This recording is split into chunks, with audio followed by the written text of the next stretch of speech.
آپ ہیں یا رکوع سے اٹھ چکے ہیں، تو کہتے ہیں یعنی مختصر باقی کے جو سجدہ رہ گیا ہے، تشہد رہ گیا، باقی کا جو ہے اس کو اختصار کے ساتھ جلدی سے پورا کر لیں گے اور یہی راجح ہے۔ یعنی اگر آپ سنت ادا کر رہے ہیں اور آخری رکعت کے رکوع سے اٹھ چکے ہیں تو ایسی صورت میں کیا کیجیے گا، یعنی جلدی سے آپ مکمل کیجیے گا، جلدی سے مکمل کر کے نماز میں مل جائیے گا۔ اور رکعت اولیٰ میں اگر ہے تو آپ کو اسی وقت نماز سے باہر آنا ہے، تو کہتے ہیں کہ یعنی فرض نماز یعنی لوگوں میں کہتے ہیں کہ فقہ کی کمی ہے، یعنی سمجھ کی کمی ہوتی ہے۔ اسی وجہ سے دیکھیے گا کہ مساجد میں کیا ہوتا ہے، ادھر جماعت کھڑی ہوئی ہوتی ہے اور وہ اپنی نماز ادا کر رہا ہوتا ہے، کوئی فرق نہیں پڑتا ہے، انہیں کوئی فرق نہیں ہوتا ہے۔ ادھر جماعت کھڑی ہو گئی ہوتی ہے اور ادھر وہ اپنی سنت میں لگا ہوا ہے، اس سے کوئی فرق نہیں پڑتا ہے۔ تو کہتے ہیں کہ یہ یعنی قلت الفہم کی دلیل ہے، گویا کہ اس کے پاس سمجھ نہیں ہے۔ اور آپ جانتے ہیں کہ فرائض ہر حال میں نوافل سے افضل ہے، اور اللہ تبارک و تعالیٰ کو بھی فرائض کیا ہے، زیادہ پسند ہے۔ تو اسی لیے فرائض میں کو چھوڑ کر کے نوافل میں لگے رہنا یہ قطعاً صحیح نہیں ہے، بلکہ قلت الفہم کی دلیل ہے کہ فرائض کو چھوڑ کر کے نوافل میں پڑا ہوا ہے، گویا کہ قلت الفہم کی دلیل ہے۔ یہ عام طور سے آپ دیکھیں گے۔ تو ٹھیک ہے کہ ہم نماز سے جب باہر آئیں گے تو کیسے باہر آئیں گے؟ کیا سلام پھیر کر کے باہر آئیں گے یا یہ کہ ویسے ہی باہر آئیں گے؟ تو کہتے ہیں کہ نہیں، جس حالت میں بھی آپ ہیں، مطلب ہے کہ آخری رکعت میں رکوع تک نہیں پہنچے ہیں، جس حالت میں بھی ہیں وہاں پہ سلام نہیں پھیرنا ہے۔ یہ نہیں کہ آپ سلام پھیر دیں السلام علیکم ورحمۃ اللہ کہہ کے باہر آئیں گے، نہیں، جس حالت میں اسی حالت میں آپ وہاں سے نکلیں گے اور مل جائیں گے، کیونکہ سلام کا جو وقت ہے وہ نماز کے آخری حصے میں سلام کا کیا ہے، جگہ ہے۔ یعنی اس وقت جو آپ نماز میں سنت پڑھ رہے ہیں، پہلی رکعت یا دوسری رکعت میں وہاں پہ سلام پھیر کر کے نہیں آئیں گے، بدون سلام پھیرے بغیر اس سے نکلیں گے اور جماعت میں شامل ہو جائیں گے، تکبیر تحریمہ میں شامل ہو جائیں گے، فرض میں شامل ہو جائیں گے، سلام پھیر کر کے نہیں آنا ہے۔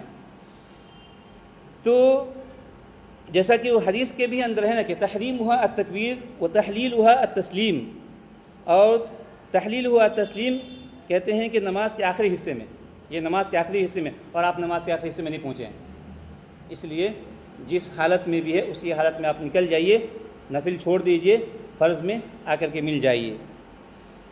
اس کے بعد جب آپ مسجد میں داخل ہوئیے گا تو مسجد میں داخل ہونے کی دعا پڑھنا ہوگا، جیسا کہ مؤلف نے ذکر کیا ہے کہ اغفر لی ذنوبی وافتح لی ابواب رحمتک، اور اس کے علاوہ بھی دعائیں ثابت ہیں، مطلب ایک سے زائد دعائیں ثابت ہیں، ایک سے زائد دعائیں، مسجد میں داخل ہونے کی دعا، مسجد سے باہر نکلنے کی دعا، یہ دونوں ایک سے زائد دعائیں ثابت ہے، ایک ہی دعا نہیں ہے، ایک سے زائد دعائیں۔ المہم جو بھی دعا ثابت ہے آپ پڑھ سکتے، جیسا کہ مؤلف نے یہاں پہ ذکر کیا ہے کہ اللہم اغفر لی ذنوبی وافتح لی ابواب رحمتک، اسی طریقے سے اور بھی دعائیں سب ذکر کیا۔ بہرحال المہم یہ سب دعا ذکر نہیں کر رہا ہوں کیونکہ وقت زیادہ نہیں ہے، مختصر وقت میں اپنی بات کہنا چاہ رہا ہوں۔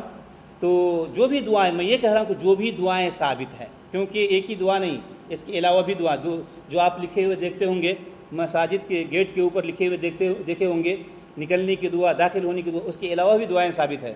جو بھی دعائیں ثابت ہیں پڑھی، کوئی حرج کی بات نہیں ہے۔ اور اس کے بعد کہتے ہیں کہ جب آپ مسجد میں جب آپ داخل ہوں گے تو کہتے ہیں کہ انسان کو سلام کر کے داخل ہونا چاہیے، سلام کر کے۔ سلام کس وقت کریں گے؟ تو کہتے ہیں اگر ہم سے پہلے کوئی مسجد میں جا چکا ہے، ہم سے پہلے اگر کوئی مسجد میں، یعنی دعا پڑھ کے تو آئیں گے ہی مسجد میں داخل ہونے کی دعا، جب نکلیں گے بھی تو مسجد میں سے نکلنے کی دعا جو بھی ثابت ہے، ایک دعا یا اس سے زائد دعا جو بھی ثابت ہے اس کو پڑھیے۔ جو کہ کچھ دعائیں یہاں پہ ذکر کیا گیا، میں نہیں بیان کر رہا ہوں جان بوجھ کر کے کیونکہ وقت زیادہ نہیں ہے۔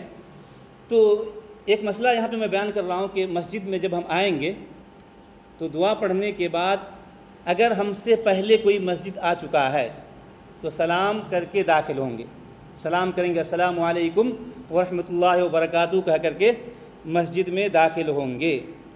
تو یہاں تک تو کوئی مسئلہ نہیں. لیکن اگر کوئی مسجد میں پہلے سے نہ ہو، مسجد میں پہلے سے اگر نہ ہو تو کیا سلام کر کے داخل ہونا چاہیے یا نہیں ہونا چاہیے؟ جیسے قرآن مجید میں کہا گیا فَسَلِّمُوا عَلَىٰ أَنفُسِكُمْ، یعنی تم اپنے نفسوں پر سلام کرو. یعنی آدمی جب داخل ہوگا تو کیا اپنے نفس پر سلام کر کے داخل ہوگا، یعنی اپنے آپ کو سلام کرے گا؟ تو کہتے ہیں کہ یہاں پر یہ نہیں کہا جا رہا ہے کہ اپنے آپ کو سلام کرو. یعنی قرآن میں جو کہا گیا فَسَلِّمُوا عَلَىٰ أَنفُسِكُمْ، جو یہ کہا گیا اس کا مطلب یہ ہے کہ یعنی تمہارے بھائی جو تمہاری ہی طرح ہے، بِمَنزِلَةِ نَفْسِكَ، کہ لِأَنَّ أَخُوكَ الْمُسْلِمُ بِمَنزِلَةِ نَفْسِكَ، یعنی تمہارے بھائی تمہاری طرح ہے، تمہاری طرح ہے گویا کہ، تو تم اپنے بھائی کو سلام کرو. یہ کہا جا رہا ہے، یہ نہیں کہا جا رہا ہے کہ اپنے آپ کو تم سلام کرو. اور یہی مسئلہ کہ یہ کہنا کہ فرشتے ہوتے ہیں مساجد میں، فرشتے پہلے سے موجود ہوتے ہیں تو ہم فرشتے کو سلام کر لیتے ہیں. ارے کوئی انسان نہیں ہے تو فرشتے کو سلام کر لیں گے؟ تو کہتے ہیں کہ کس نے دیکھا ہے فرشتے ہیں نہیں ہیں؟ یہ کس نے دیکھا ہے کہ فرشتے موجود ہیں یا نہیں ہیں؟ کس نے دیکھا؟ ہمیں نہیں پتہ، ہم نہیں دیکھ پا رہے ہیں کون ہے نہیں ہے. اس لیے شیخ ابن باز سے بھی پوچھا گیا کہ کیا اگر کوئی ہم سے پہلے مسجد نہیں گیا ہو تو کیا ہمیں سلام کرنی چاہیے یا نہیں؟ تو شیخ ابن باز کہتے ہیں کہ خاموش رہنا چاہیے، سلام نہیں کرنا چاہیے، سکوت اختیار کرنا چاہیے. یہی انہوں نے جواب دیا ہے. یہ نہیں کہ فرشتے ہیں تو سلام کریں گے، نہ کہ اپنے آپ کو سلام کریں گے، یہ نہیں. اگر کوئی ہم سے پہلے مسجد میں آئے ہوئے ہیں تو ہم انہیں سلام کریں گے، اور اگر نہیں آئے ہوئے تو سلام نہیں کریں گے. اور جو دعا ہے مسجد میں آنے کی جو دعا ہے اس دعا کو پڑھ کر کے ہم مسجد میں داخل ہو جائیں گے. یہ جو کچھ باتیں تھیں مسجد کے آداب، مسجد میں آنے کے آداب، یہ کچھ چیزیں میں نے آپ کے سامنے بیان کی ہے. اور اس کے بعد میں نماز پڑھنے کے طریقہ کیا ہوگا، نماز کیسے پڑھیں گے، کس طریقے سے نماز پڑھی جا سکتی ہے، صفت الصلاح، یہ انشاءاللہ اگلے درس میں بیان کرنے کی کوشش کروں گا انشاءاللہ.